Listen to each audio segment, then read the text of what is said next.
क्या आपकी बात?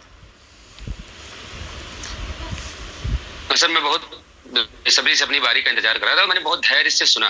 ये हमारे जो स्क्रीन पे बड़े भाई हमारे अभिषेक श्रीवास्तव जी जुड़े हैं, इन्होंने एक बात कही कि मैं विजय जी को बहुत अच्छे से जानता हूँ, मेरी तारीफ में 4 शब्द भी कहे।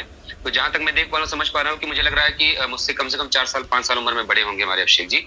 तो मैं यही कहना चाहता हूँ, देखिए हमें शब्दों का चयन खास करके टीवी पे बैठ के बहुत, क्योंकि हमारे जो शब्द होते हैं ना हमारी परवरिश के जो है वो सबूत होते हैं कि हमारी परवरिश कैसी है। प्लीज जहां तक इन्होंने योग्यता की बात की, मैं पर्सनल नहीं होगा सर, मैं आगे बढ़ रहा हूँ, स्पष्टीकरण जरूरत कि मैं पूरे पक्ष को रिप्रेजेंट कर रहा हूँ। इन्होंने एक बात कही मेरिट की, साहब मेरिट में तो हम पहले आ गए होते, लेकिन सतीश द्विवेदी जैसे कुछ लोग बैठे थे जिन्होंने इस भर्ती में अपने, जैसे उन्होंने अभी कहा ना कि अपने भाई को बांदा यूनिवर्सिटी में प्रोफेसर बना दिया, इसी भर्ती में कितने अपने रिश्तेदारों को पैसे देके ज्वाइनिंग करवा दी। अभी आप इंतजार तो कर लो, आप इतनी अधीरता क्यों है भाई? अभी आप सुप्रीम कोर्ट पहुंचो ना, वहां माकूल जवाब मिलेगा। और सतीश द्विवेदी जैसे लोगों की जितनी चोरी है वो पकड़ी जाएगी। जिन अधिकारियों को पैसे खिला खिला के कुचक रचा गया, बाबा साहब भीमराव अम्बेडकर के सपनों के भारत और उसके संविधान के साथ छेड़छाड़ की कोशिश की गई, उसका जवाब मिलेगा। और सुनते जाइए, अभी बोलिएगा मत, मैं आपके बारे में बहुत बेशर्मी से चुप था और मैंने सुना आपको पूरा। और सुनिए, आपके बीच के जिन लोगों ने पैसे देके अपॉइंटमेंट लिए होंगे उनके भी नतीजे निकल के बाहर आएंगे। तो दूसरी बात, जब डिबेट में किसी बैठिएगा तो ये थोड़ा सा तैयारी करके आइएगा कि मुद्दे पे टिके रहना है, आप मुद्दे से परे मत जाइए। और जहां तक ये हमारे सुभाषपा के प्रवक्ता राघवेंद्र द्विवेदी जी कह रहे थे, मैं इनकी बात का थोड़ा सा जवाब दे देना चाहता हूँ।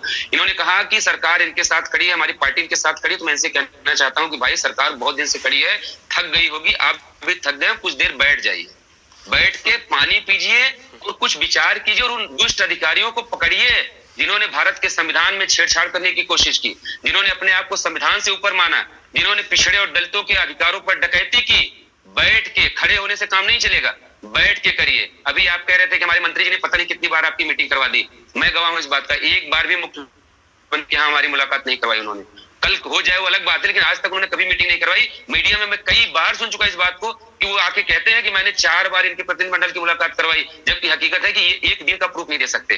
दूसरी बात, इन्होंने हमारे आंदोलन पे और एलिगेशन लगाया कि सपा के लोग कहते हैं उनकी टोपी, मैं इनको खुला चैलेंज दे रहा हूँ टीवी पे बैठ के, अगर एक तस्वीर दिखा दोगे, मैं बता रहा हूँ नेहा यादव जी जैसे लोगों को हम लोगों ने उनकी टोपी हटा के अपनी टोपी इनको पहनाई है ताकि वो हमारे आंदोलन की गरिमा बनी रहे। और इन लोगों ने, मैं इनका धन्यवाद देना चाहता हूँ, चाहे इनके जितने बड़े नेता रहे हो, उन्होंने इस बात का मान रखा और अपनी टोपी हटा के उन्होंने हमारी टोपी अपने सर पे रखी ताकि अभ्यर्थियों को आंदोलन दिखे। टीवी पे बैठ के आप महाशय ये सारी चीजें जगह बता रहे हैं। और इस बात का ध्यान रखिए कि इतिहास बहुत क्रूर होता है। जब भी मूल्यांकन होगा आप लोगों का ना, कि 4 साल जिनको हम लोग अपना अभिभावक मानते थे, उन्होंने हमारे लिए क्या शब्द यूज किया, पुष्कर साहब आप भी जानते होंगे, अभी कुछ दिन पहले का बयान था कि अभ्यर्थी लतियाने लायक ही है। सभ्य समाज में कौन सा गार्जियन इस बात को बोलेगा, लेकिन हम लोगों ने वो भी बातें सुनी। इन्होंने कहा, अभी अभिषेक श्रीवास्तव जी कह रहे थे कि 7 नंबर बंगले पे होना चाहिए। अब बताइए टीवी पे बैठ के ये हमको बताएंगे किस बंगले में जाना चाहिए। भाई हर आदमी सतीश द्विवेदी नहीं होता, वो चोरी करके अपने लोगों को अंदर कर लेगा। संदीप सिंह जी हमारे जो शिक्षा मंत्री हैं, बहुत ईमानदार, बहुत अच्छे व्यक्ति हैं और उस परंपरा के उस कुल से हैं जहां कल्याण सिंह जी, स्वर्गीय कल्याण सिंह जी ने कहा कि अगर तुम्हारा कोई आरक्षण छीने तो थप्पड़ मार के छीन लो। शुक्र मना हम लोग सिर्फ आंदोलन कर रहे हैं क्योंकि संविधान की गरिमा से बने हैं। तो जो हमारी सीटों पे बैठे हैं उनको थप्पड़ मार के उतार के अपनी कुर्सी ले लेते, लेकिन मजबूरी है कि संविधान हमें इसकी इजाजत नहीं देता। तो जो न्यायिक चीज है, अभी उन्होंने कहा कि लिस्ट हमारी अजर अमर है। अजर अमर तो इस दुनिया में कुछ है ही नहीं भाई। जो बात न्यायालय ने कह दी कि लिस्ट में कमियां हैं, लिस्ट को इग्नोर करके नई लिस्ट बनाई जाए, ये टीवी पे बैठ के कोई अभिषेक श्रीवास्तव विजय यादव तय करेंगे लिस्ट अजर अमर है ना, ये कतई नहीं होना चाहिए। जो बात न्याय सम्मत होगी, संविधान सम्मत होगी, जो सरकारें तय करेंगी वो भी संविधान सम्मत। सरकारों के फैसले पलटे जाते हैं और आप एक लिस्ट को अजर अमर बताने के लिए बैठ के, पता नहीं किसने आपको सिखा पढ़ा के भेज दिया। कोई भी बायस होकर बात नहीं करनी चाहिए, आपको भी धैर्य रखना चाहिए। 4 साल आप हमारी कुर्सी पे बैठ के बहुत मलाई काट लिए, अब बारी हमारी है। माननीय न्यायालय का पक्ष में हमारे फैसला आया है, हम सर्वोच्च न्यायालय में उस फैसले को डिफेंड करेंगे। आप जीतेंगे तब भी आपके 4000 लोग प्रक्रिया से बाहर हो जाएंगे। इस टीवी डिबेट को सेव करके रख देना कि अगर वहां से जीत भी जाओगे तो तब भी 4000 लोग, उस जो चोरी पकड़ी गई है ना, 4000 लोग तब भी प्रक्रिया से बाहर जा रहे हैं, उसका भी इंतजाम करके रखना। और सर एक बात कह के मैं अपनी बात कंक्लूड कर देता हूं। जो हमारे अभिषेक श्रीवास्तव भाई ने कहा कि हम सुप्रीम कोर्ट नहीं गए, इतना दिन हमने इंतजार किया सरकार, भाई जब आपको इतना ही भरोसा था मुख्यमंत्री के ऊपर, और सर इसमें भी एक मजे की बात मैं बताऊं, इनकी पैरवी कौन कर रहा है? जो खतरे की सीमा है ना, यानी आप ऐसे समझिए बाढ़ आई है, जो खतरे के निशान के ऊपर हैं उनका तो छोड़िए, जिनका मकान बहुत ऊपर है वो इनकी पैरवी कर रहे हैं। यानी जो जिनके ऊपर खतरा ही नहीं है वो इनके नेता हैं, और ये टीवी पे बैठ के बता रहे हैं कि हमको बड़ा खतरा दिख गया, हम सुप्रीम। क्यों भाई? मुख्यमंत्री जी पर भरोसा नहीं है, न्यायप्रिय मुख्यमंत्री हैं, भरोसा रखो, मुख्यमंत्री जी कह रहे हैं कि किसी के साथ अहित नहीं होगा, तो क्यों सुप्रीम कोर्ट भागे चले गए?